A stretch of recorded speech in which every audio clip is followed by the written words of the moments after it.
Did you get a laugh from my little thumbnail?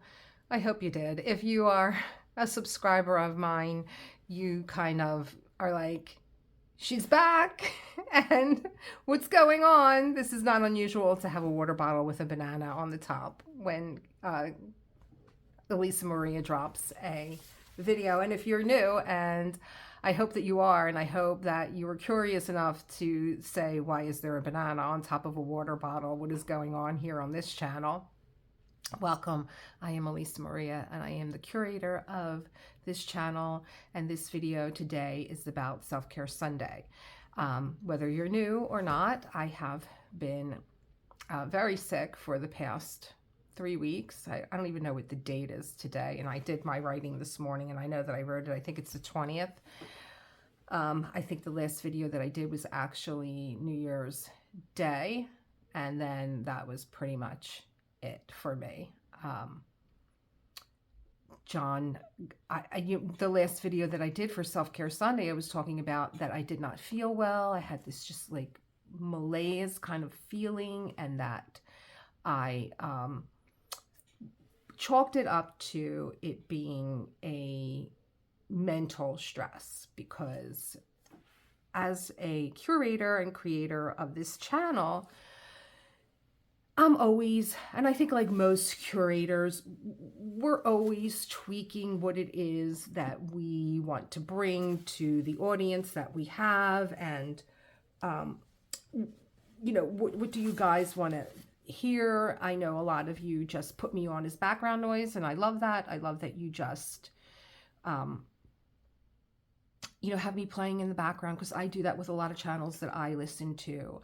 I like to have them on in the background while I'm doing my WIP, my work in progress. And I like to just listen to their stories and have some, I feel like I'm actually working with a friend, because I do work from home. And when I am doing anything creative, it is by myself in solitude. And so I've been, I've been sick, and I chalked it up to prior to actually getting physically sick, that it was just mental stress, and that I was, like a lot of people, actually, when I actually stopped to think about what I was going to do with my social media and it causing me so much stress, I was really startled and surprised to find that this is what's going on with a lot of curators. They're like, and it's just so, it's so mentally exhausting. Like to try to do all this creating, that's the easy part. But then to have to, well, I need to be on this channel, and I got to upload this, and then this requires that, and am I using the right keyword? And I'm like, why? I don't want to be a part of this game of like keywords and taglines and uploads, and it was just really mentally stressing me. And I really thought, even during the taping of the last Self-Care Sunday, I think I had this kind of like light bulb go off that this is why I'm not feeling well. This is really wearing me down, and I'm just not going to do it. And then John came home it was actually the next day, Monday. And John came home and he said, I know you've been feeling really tired. I'm just going to bring dinner home. And I was already upstairs in bed. And he's like, how you feeling? I'm like, I'm just like, I don't know. I don't like to be down. I don't like to not be productive or working on something. And we were eating a sandwich, and I looked over at him and I'm like, you don't look good.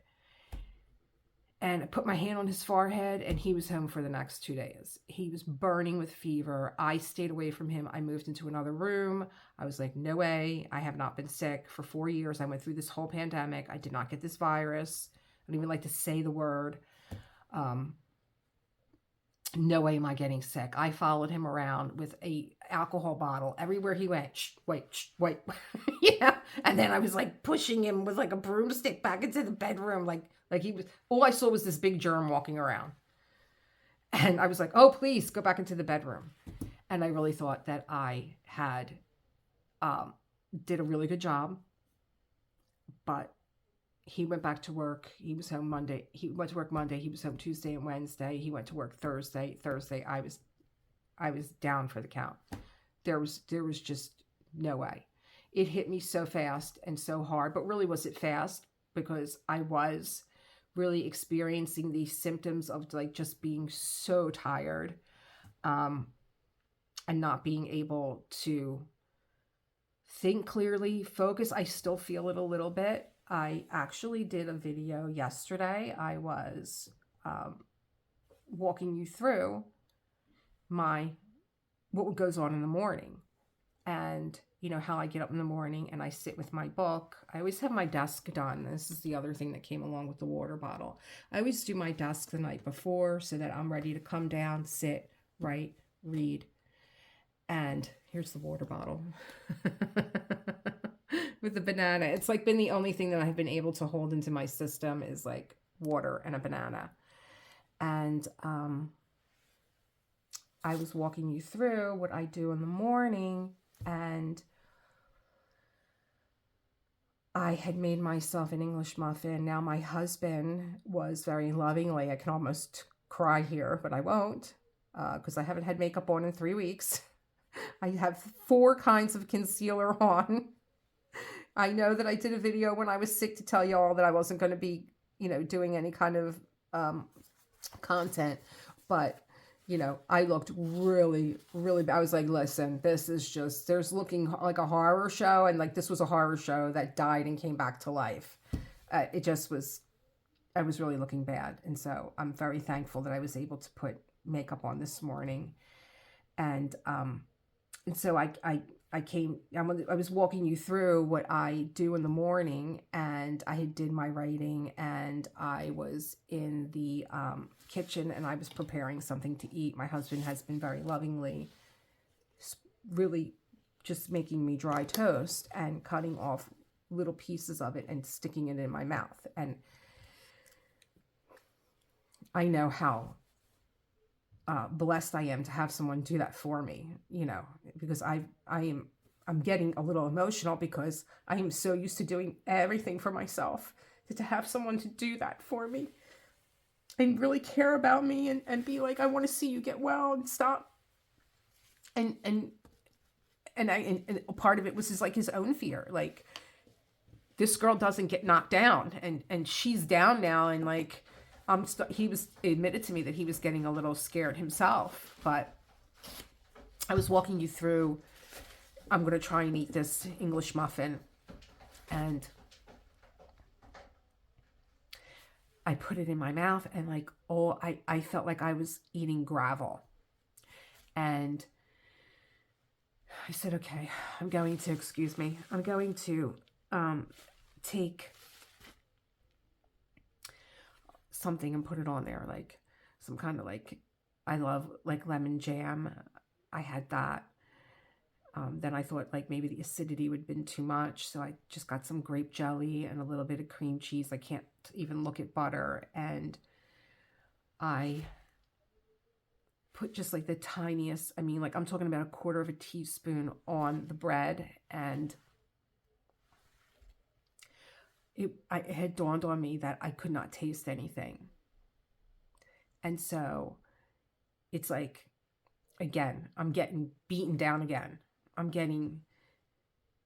I was like, it's not that this English muffin in my mouth tastes like gravel with something cold and not necessarily creamy on it, but like slimy. It's that I can't taste it. And I just sat there with this revelation that I just could not taste. And I just was like, I'm just getting beaten down again. Like I got myself up to get something in my system because I lost 10 pounds in 2 weeks, which is not good. That's not healthy. That's not going to help you heal or be on the road to recovery. You have to eat. And I was sitting myself down and being like, I don't care if I can't taste this. I'm going to eat it. And then it was the revelation that I really cannot taste this. This is not about eating for flavor. This is about eating to sustain yourself. So I just had a breakdown on camera. I forgot I was even taping. And I said, no, this is not something that I'm going to. And I'm like, even, not that I'm embarrassed that I had this little meltdown here, but because I am very authentic and I always am trying to show you guys the real. Because there are curators that I love on YouTube, and they're just, I don't even know the girl's name. I just know that I love her channel so much because she is just so on point with everything that she does. Everything that she does is so meticulous, manicured. Everything has a place. Everything is white and gold. Even the vacuum cleaner. You know, I look at her bedroom when she makes her bed, and I'm like, oh my God, I would never feel sick in that bed, you know, but I wouldn't be in that bed if I was sick. You know, I mean, I love all that organizational stuff, that Marie Kondo kind of stuff. That I have to write this down because I'm going to forget, you know, because there's so many thoughts that are flying in and out of my head. I love all that, but I don't love it for me. I love aspects of it, but there are parts of it to me that feel like an operating room, that everything is just too sterilized. Everything is like, this goes here, this goes here, this goes here. And like, things never rub up against each other. And we're creators. And I think that we know that that's a broader brush. Things need to be held, and they need to rub up against each other to grow. Everything needs some kind of connection, not to be just placed in these little containers and to grow. You know, for those of us that travel, maybe for our jobs, and we're away from our family, and we're away from our friends, and we're away from the things that we know, whether it's our own bed and those things that comfort us. And we need to have that, you know, when we get back to our surroundings, or maybe we don't maybe we have to, you know, readjust to all new surroundings. We're always looking for something to rub up against, to help us grow and not be in it alone. And so like, I look at that environment and it's all so wonderful. I'm like, you always know where everything is, that's for sure. But it's also very sterilized to me, but I do enjoy it. But again, I don't know her name. I know what her channel's about. Excuse me, but I don't know her name. Another thing that I wanted to share with you today was, I'm so used to getting up. You guys that are my subscribers and that have been with me for 8 months, know that I am a coffee queen. You know, I loved coffee so much that I opened up my own cafe, and I have not had coffee in a very long time. I had already stopped drinking coffee before I got sick, because my husband turned me on to this wonderful tea. We was getting up in the morning, and it was one thing that I miss, partly because it's a ritual, you know, preparing coffee, preparing a tea, preparing what you're going to put into your system in the morning, you know, to get yourself like, oh, it's morning, it's a brand new day, let's get going. And I couldn't even do the bergamot tea that I loved. So this morning I decided I have what is called a nutter, N-U-T-R, and by putting 2 tablespoons of raw almonds in this container, and 1.5 cups of water and a little salt, and anything else you like. I add a little vanilla, I add a little cinnamon, I add a little honey, and you turn it on. It looks like a pitcher. You turn it on, and in about 5 minutes you have fresh almond milk, and it is really amazing. I believe I did a video on this on my Facebook page. I don't know if I can take that clip somehow and get it over here, because it's a really good clip of not only me making almond milk, but it was when I was doing Summer with the Masters, and I was doing my Van Gogh diamond painting. So that's also what I'm talking about while I make this almond milk. So I made myself a glass today of almond milk. This is fresh almond milk. And in it, I put my golden milk latte powder. Now, when I was living in New York, I used to go to a cafe that would make something called the Immortal Latte. And in it was all these ingredients. This is gluten-free, non-GMO. It's organic. It is nutrient dense, but it is turmeric, ginger, cinnamon, black pepper, and coconut milk. So when I make my nutter, my press-on nail is missing. When I make my nutter, I put my two tablespoons of almonds, 1.5 cups of water, a little bit dash of salt. That's the base. Then I also put in a teaspoon of this. Sometimes I add a date for sweetness. And then when it's done, I put it in my mug. I add a little cinnamon on top, a little honey. Sometimes I'll add a little black pepper, additional black pepper, because I like it spicy. And I'm about to take my first sip because it was boiling hot this morning. It's just wonderful. Oh gosh, and it feels so good on my throat. I can't really taste it, but I like the heat on my throat. And this does feel creamy, maybe because it's hot and not cold like the cream cheese. I can't really even smell it. And, you know, it is what it is. I went looking through my Book of Awakening this morning to, you know, I know everything is temporary. I know everything changes. I know patience is a virtue. I don't think one that I was born with. I was born with a lot of virtues. Patience, I missed out on. But being that it is a raw and it is a wholesome food, I am getting it in my system to say, I did something good for myself today. And self-care, when you are not feeling well, is difficult for a multitude of reasons. There are as many reasons as there are individuals why self-care is difficult. Maybe you're married, maybe you're single, maybe you're living with roommates, your parents, maybe you have children, maybe you don't have children, maybe you work from home, maybe you don't work from home, maybe you have school. There's so many things that are on our mind when really we should just drop these things and take care of ourselves.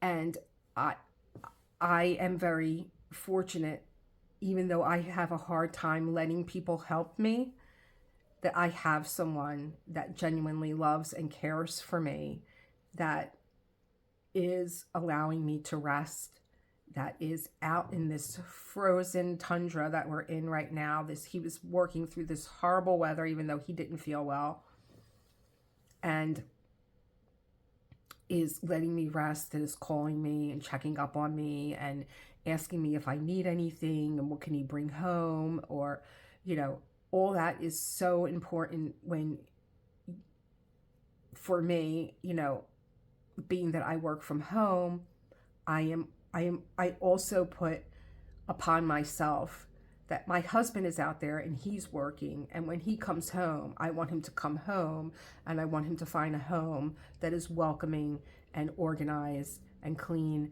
and inviting, and he has what he needs for the next day. That's all very important to me. And so even though I'm sick, I'm feeling like I'm not really holding up my end. I need to do this, and I just can't. And I don't have, like, probably for the first time in my life, any guilt that I'm not doing something while I'm sick other than taking care of myself. And so I just want you to recognize that I do recognize that I am in a very unique situation, and that there are so many other situations out there. But I've also been a single mother of a very young child, and, you know, I could tell you stories when, you know, I had vertigo and the ceiling was on the floor, and I was literally crawling on the floor, and I had a 3-year-old, and I was trying to tell him how to get on a high chair, get on his step stool, the step stool I have for the kitchen, and pick up the phone and dial the numbers. They look like this, to get help. So I've been in that situation. I've been in the situation where I couldn't get out of bed, and again having to rely on a toddler to get help for me. And I'm living on the 3rd floor apartment in a building that's empty, and I'm on the 3rd floor. So very, very, I've had the very difficult times. I know, and there's just a grace. There's something that watches over us, whatever your belief is, that we get through. We get through. I've always had faith that this is a struggle right now, but I'm not going to get knocked down. I'm going to come out the other side. And I have to tell you, this one's been tough. I feel like every time I'm coming out the other end, that I'm just getting beat down. And so I want you to know that I see you, all of you, and all the different situations that are out there when you're sick, and to give yourself permission as much as you can to let I don't even want to go in my basement. Yeah, my basement. I think there's like three hampers full of clothes. Let the laundry go. Let the kitchen go. Order something in if you can. Make sure that you have comfort foods in your home that you could rely on. I always have I get it in Chinatown, a powdered chicken broth goes on my shelf. 1 teaspoon hot water makes a cup of chicken broth that I use it for everything. I use it for my stocks and my stews. And I use it just to drink when I don't feel well.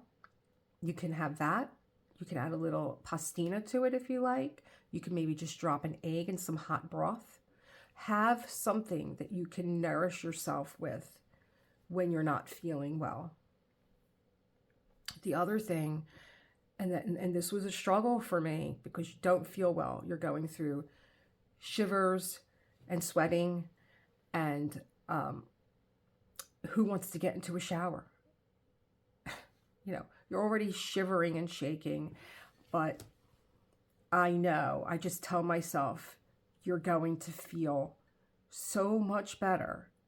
So I would go into the bathroom, I would shut the door, I would turn on the hot water, I would sit there and freeze, and I bought myself, back in the summer, these little eucalyptus shower bombs that you put into the shower while you shower, and it sets off this eucalyptus scent, and it's an uplifting scent. For a while there, people were getting eucalyptus and they were hanging it in their shower, and they were using it, as the hot water would hit it, you would have this eucalyptus smell. I've never done that, but I found these eucalyptus, they're like bath bombs, but you just put them on the floor of your shower, and while you're showering, the scent of eucalyptus is coming up. And so I would put the hot water on very hot, and I would wait until, it was good for me too. The steam was good for me because I was, coughing and opening up my sinus passages, and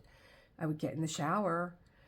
Finally it was like, oh my God, it's too hot in here. I got to get my clothes off. And then I would get in the shower, and that eucalyptus scent and taking a hot shower and putting clean clothes on is so refreshing to your body, to feel clean, to have hot water hit you, to relax your muscles, to open up your sinus passages.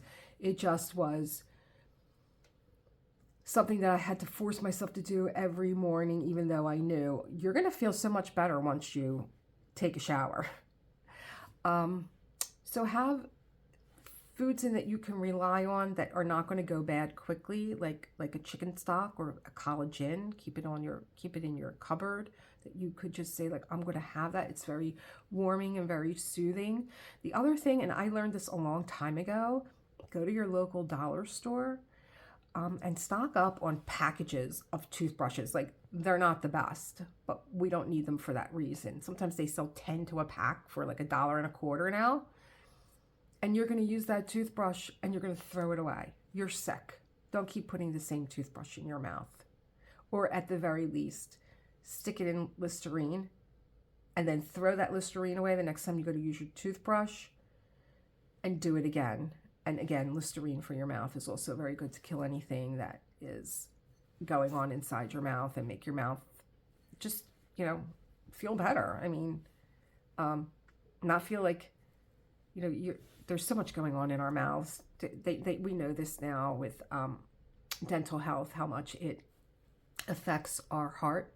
The plaque on our teeth is now affecting our heart with plaque. We're swallowing this stuff, and if you're sick or if you have any kind of acid in your stomach where you're not producing acid to break things down, and your saliva is the first breakdown in your mouth, and if that's not working properly and you're not breaking that down and you're swallowing it into your system, you just want to be mindful that, to really brush your teeth and to rinse your mouth out with an antiseptic, and, get rid of as much as that crap. Keep your dental appointments and get rid of that crap out of your body, because it's not contained to our mouth anymore. We know this now. It goes throughout our entire system. I'm going to brave another sip here. And I think if you could, I've never been able to sit in front of a television and watch TV, but along with having these, like, I'm starting to get winded now. I'm starting to feel like I need to wrap this up because I'm going to go lay down. But along with these deep sleeps that I'm having, which is something else that is, I'm very aware that not only am I sleeping, and whether it's for like 15 minutes or a few hours, that I am in such a deep, deep sleep. I hear nothing, and that is so unusual for me, because when I sleep, I'm very aware of what is going on around me. I hear the alarm go off. I hear John get up, even though he's very quiet and he's very mindful that I'm sleeping and that we're on different schedules. He falls out early. I'm more of a night owl, so he knows, well, my wife may have gone to sleep at 1, 2 o'clock in the morning. I still hear him, even for as quiet as he is, walking around the bedroom. I've heard nothing.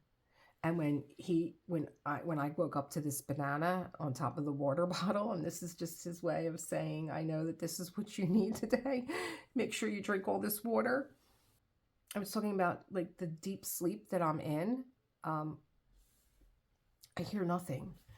I am in a very, very, very deep sleep. But then when I am up, I'm so cold and now I'm getting hot. I actually I'm having these like bursts of energy where I can't go to sleep. And I'm like, well, you're probably getting better. You've had all this sleep and now you're getting better, but I'm not getting better. I'm like, I am getting better. I shouldn't say that. I am getting better, but I am also having these like bursts of energy. Not so much where I want to get up and do something, but mentally up, I think, but not physically up. I think that would be it. And so I'm watching a lot of television and, watch things that are uplifting. Don't watch any kind of news. I have no idea what's going on in the world. Really, we could be under a zombie attack. I wouldn't even know it. So I watched a lot of, I could not even believe that I had the focus to watch a movie. And because I usually have to be doing something else while I'm watching a movie. I just can't. I always feel like, like to sit here for 90 minutes and watch something is just too much for me. I'm always on the go. But I was watching old movies and I was watching things that were uplifting, and I was watching things that were funny. And, that the whole reason for this, banana, on the water bottle being my thumbnail today was, this is something, welcome to my world. This is something funny. I hope it made you laugh, and I hope that you appreciated it as much as I did this morning when I got up and I was like, oh my gosh, he's just so adorable that he does, he's walking out the door like 5 a.m. and he's stopping to write I love you on a banana. and leave it here for me on my desk with my stuff so that I feel maybe a little compelled to do something. And last week I was like, oh, I woke up on Sunday and I was so full of this energy, and I felt like, oh my God, like this wet blanket was off of me. I feel so relieved. And I got up and I wrote 7 pages longhand, front and back. I just love having him in the background. If you're just listening to me, it's Foofy doing his little antics in the background, my cat.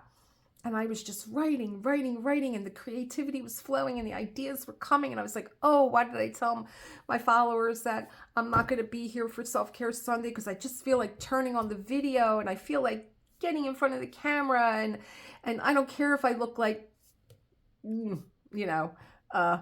crap. I'm just so full of gratitude for being able to feel good. It felt so good. I got up after and I started stretching and moving my body, and I must have overdid it. I have an exercise where I put my arm up against the wall and I move away from the wall, and I turn my body and I open up my shoulders and I twist my body. And after I was done doing that, I had an excruciating pain right underneath my breastbone, right? Nowhere near my chest. So it would be for us ladies that wear a bra, right under that bra, right in the center of my body. It's where your xiphoid process is. And I just was like, oh my God, what is this pain? It felt like there was a cable tie around it. And I thought, oh, I've had this pain once before in my life. And that was the one time also that I had to get my toddler to dial for help. And all the time that I'm asking him to get on the step stool, he couldn't even give mommy the phone because it was a rotary dial. And I needed him. It wasn't even like a push button phone where like, where you had like, my father was going into Alzheimer's, and so we just had pictures on the buttons where he could like, oh, I want to call her. Yeah, I want to call this person. And he would call us. So it was a rotary phone, and it was up on the wall, and I had to get Josh to get the step stool. And I was praying that he was big enough to even reach the phone. Oh my gosh, what a horror. And when Josh was little, on a Friday night, we would get in bed and we would have, my girlfriends were so sweet. They would come over before they went out clubbing and they would bring him cupcakes and pizza, and we would dance around and put the music on, and they would be getting dressed and getting ready to go out. And after they were gone, me and Josh would get in bed and he'd have some pizza and his cupcake, and we'd make some popcorn. Well, I was snacking on popcorn and I fell asleep. We both did. We fell asleep in bed, and I don't want to cut Foofy out. And when I got up in the morning, I could not move. Literally could not move my body, and I had to get Josh to get help. My parents lived 2 doors away, so I had to. Oh my gosh, I had to get help, and they took me to the hospital, and the doctor had said, well, you're having a spasm in your esophagus and it's tightening up. And what he gave me at the time was something that you could have bought over the counter very easily. It was called Donna Gel. And if you are old enough, you remember this stuff. It came in a pretty mint bottle. It was like right next to like Mylanta, Maalox, Pepto-Bismol, but it was Donna Gel. And I would take a teaspoon of that, and it would stop the spasm in its track because it had belladonna in it. And then, enter the generation of, oh, there's this stuff that we can drink that's going to get us high a little bit. They had to take it off the market. They had to take it off the shelves because it was being abused. The second time I had this attack, I went to, I was in New York City. I was in World Trade One because I lived in Battery Park. And they had just opened Starbucks. And of course, the coffee queen is there. I don't know, I was probably having my third one. I had just got done dinner and I was going to walk the promenade. I was going to go to Starbucks and I was going to get myself some kind of creation that they were doing, chocolate, whatever. And I had an attack. Because all these things are not good. Caffeine, too much chocolate. And I had an attack. And I could not, they wanted to put me on a gurney and I couldn't get on it. I was literally folded over the gurney because the pain was so bad. And I told them what would work. And that's when I learned that Donagel was no longer on the market. But they gave me belladonna syrup. So I got that from a pharmacy. And I had that in my refrigerator forever. Because I only need like a little teaspoon if I have an attack like this, which is once in a blue moon. So I know this attack. I'm very, very familiar with it. Now this is the first day that I'm feeling well from this virus that I have. 10 days of just being, pummeled. And I thought, this is the virus. I could have felt the virus moving from my head, moving into my throat, moving into my chest. And I'm just thinking, it's just moving into my system now. Absolutely. I go to the emergency room. My son's friend is a nurse, and she's like, it's packed here. I can't even in any way. I'll call you when it slows down and have your mom come in then. Is she having chest pains? And I'm like, no, it's not chest pains. It's just excruciating, but it's not chest pains.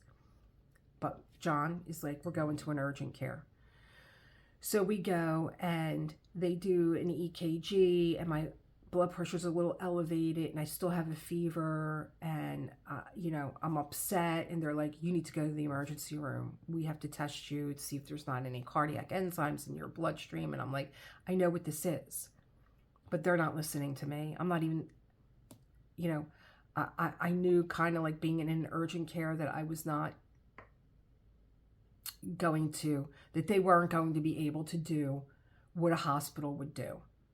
So I got beat down with that. And now, here's where we are. And I'm just trying to dig out of my, bag, my tools, my bag of tools, what has been sustaining me.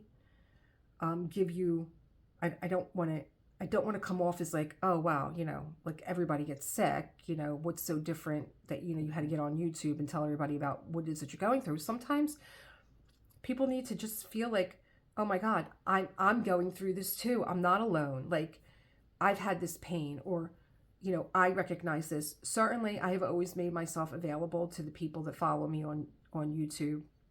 I have given out my personal email to a few of you that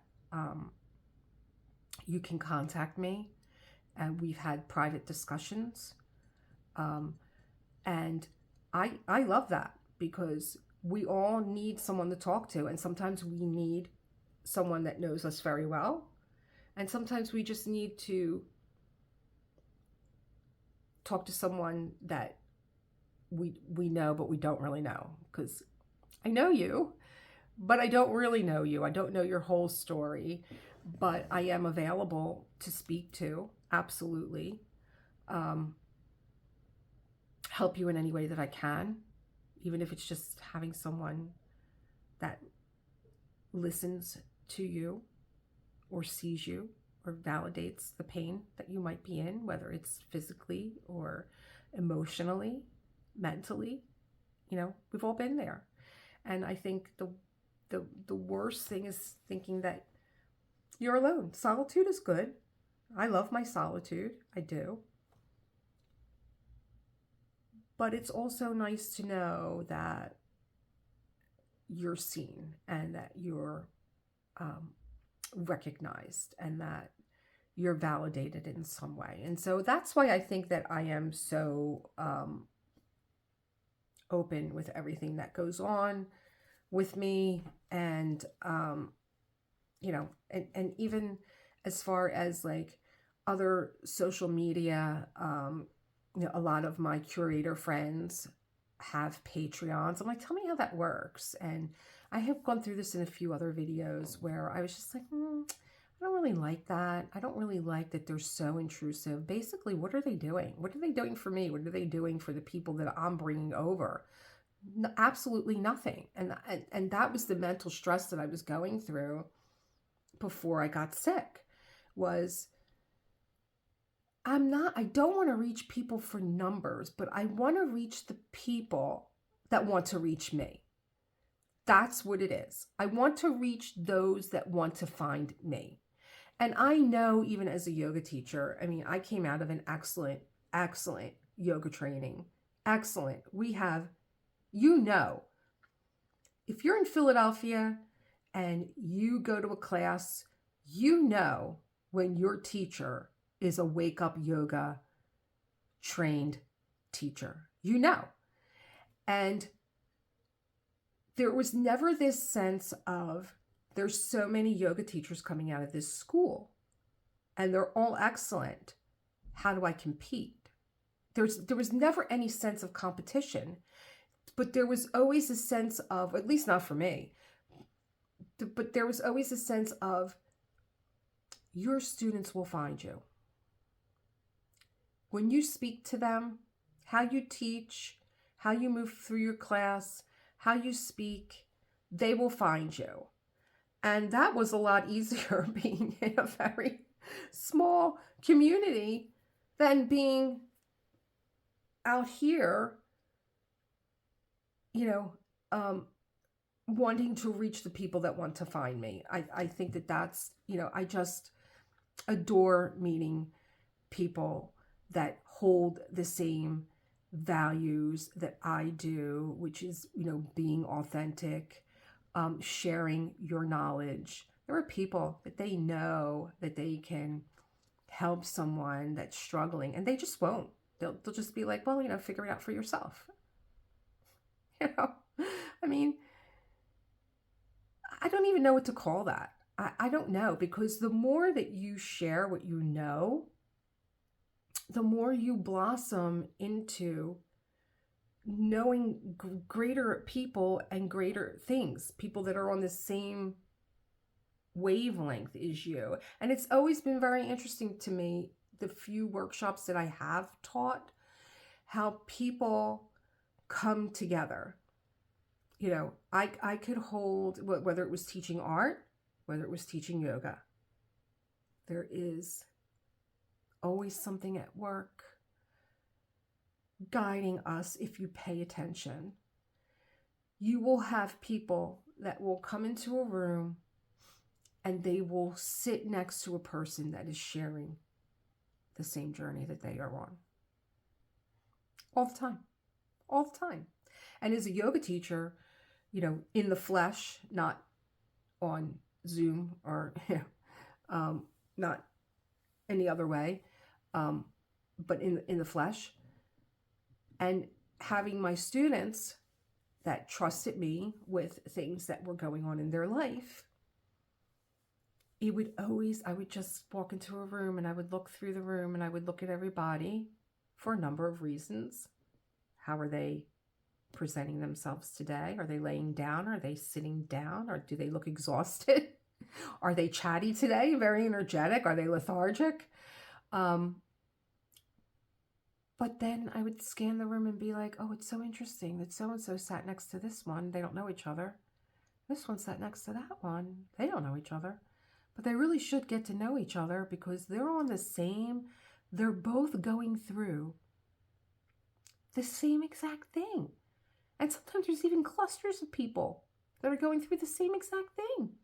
And they don't know, because they don't reach out. Again, coming back to, we need to rub against each other to grow.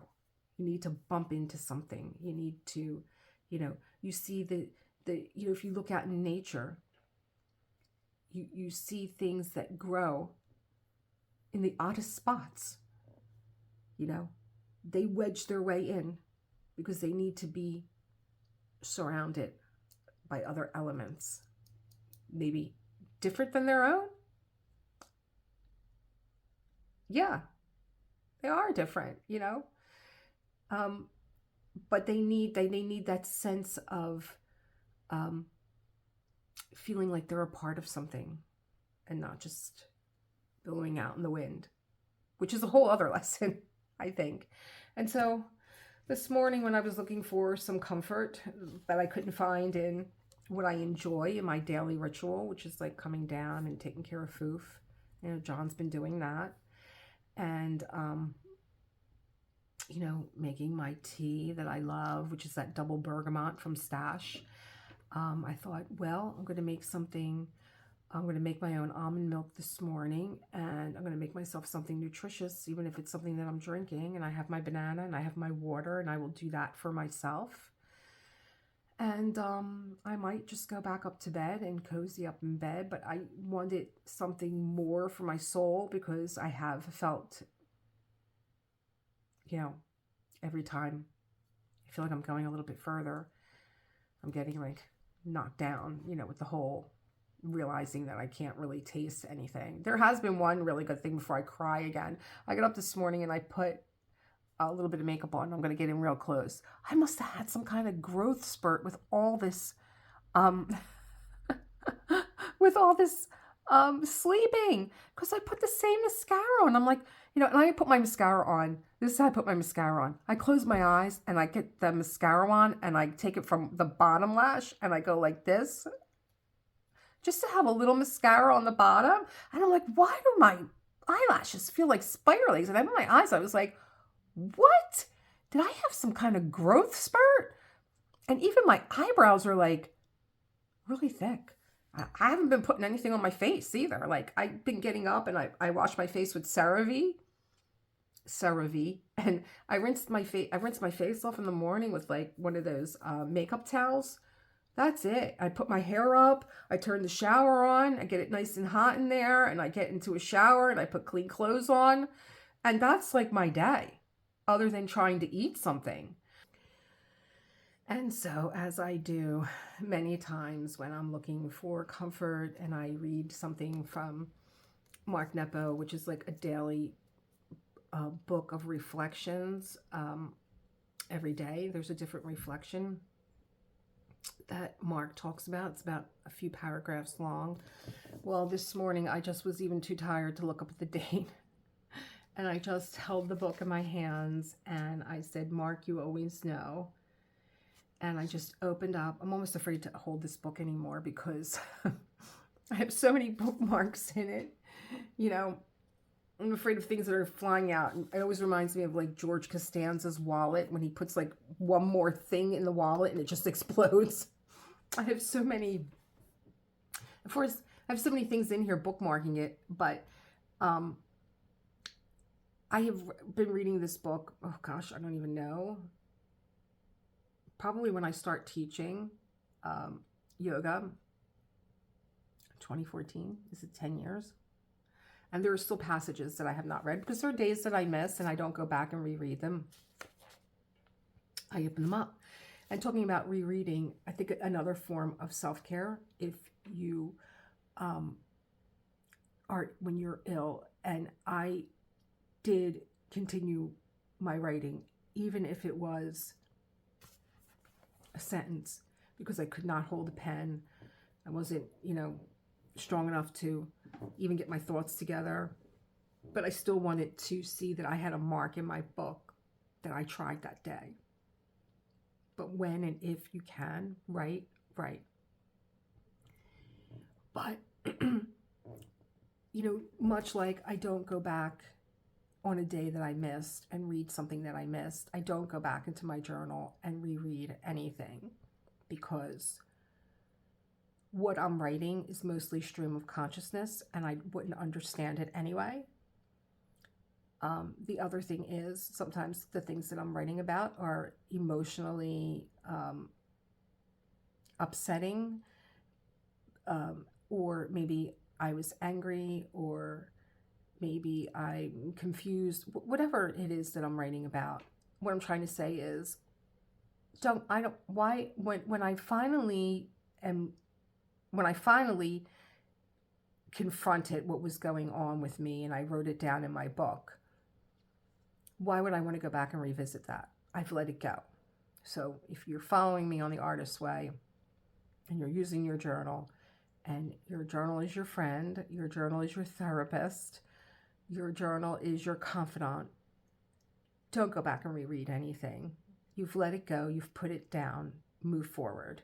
So I don't go back and reread passages that I've missed, because I look at it as though that wasn't meant for me today. I would not have been able to receive it, because there are certainly passages that I do read and I'm like, what do I do with this now? Does this really pertain to me? And they all pertain to me. And they'll all pertain to you too. But it takes me some thought, and I think that I'm just so morally ambitious to be productive. It's like, oh, I'm going to have to sit with this one for a while, aren't I? And usually by the end of the day, if I don't get it right away, I will. But I sat here this morning with this book, and I just was like, am I going to make a video this morning? Guide me, Mark. You always know. And so I opened the book, and for those of you that have the book, it is August 13th, and it is called Bird Rock. Bird-Rock. You heard me. And it starts off with a quote from Georgia O'Keeffe, the artist. Maybe that's why I want to touch people so often. It's only another way of talking. Okay. I was aching and vulnerable, feeling far from home, when through the harsh shore wind I saw a large rock surrounded by the rough, churned-up sea. The rock was covered with all kinds of animals: willet, gull, cormorant, sea lion, seal, pelican, otter.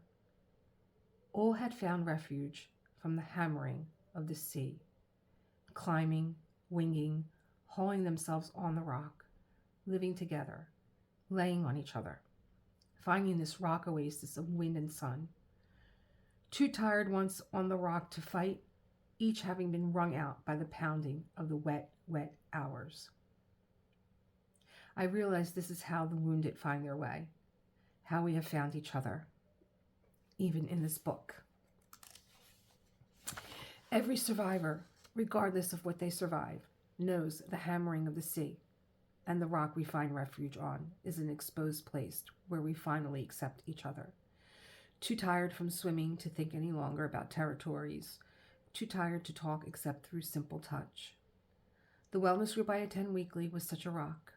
The meeting rooms of recovery are such a rock.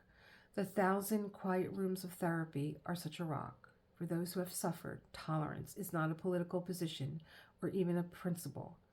For those of us who have suffered, who have hauled themselves into the sun, anything exhausted beside us is family.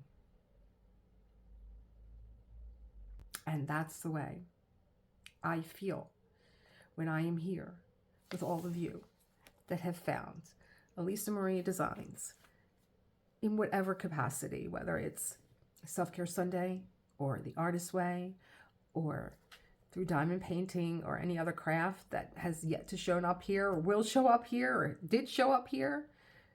I like to think of this as a rock where we can all come together and be a community and share our stories. So, how are you? What's your story? Share it with me. Share it with those of us here. And let's be a source of refuge and strength and support for each other. And for whatever reason you found your way here today, I hope that you enjoyed your stay. I'm going to have my banana and some water. And I'm going to call my boy. And I'm going to spend some time with the foof. who has been very, very, very attached to me, which has been wonderful. But also, you know, before I was filming, I went to go get up, and he was right here. Like, he was right underneath my feet where he's been, and he's just been all up in my business. You know, right now he looks like he's sleeping. He's got one eye open. Thank you for spending this hour with me. I will see you for the Artist's Way. I am hoping to do it live. I did get that news too while I was sick, and that was a little pick me up that we can have a live chat. Meeting for the Artist's Way is on a Monday, and I was thinking of doing it at 10 a.m. Eastern time, or maybe noon. Maybe noon, because some of you are behind, and I want to give you time to get to work and get to where you got to be, or get settled in the morning, and some of you are, you know, saying goodbye to partners and children, and so maybe noon would be a good time. 1 o'clock. I want to do it before my prince comes home to his little castle. So I will see you on Monday, God willing. Be safe, be well. Please be well. Take care of you. I love you guys.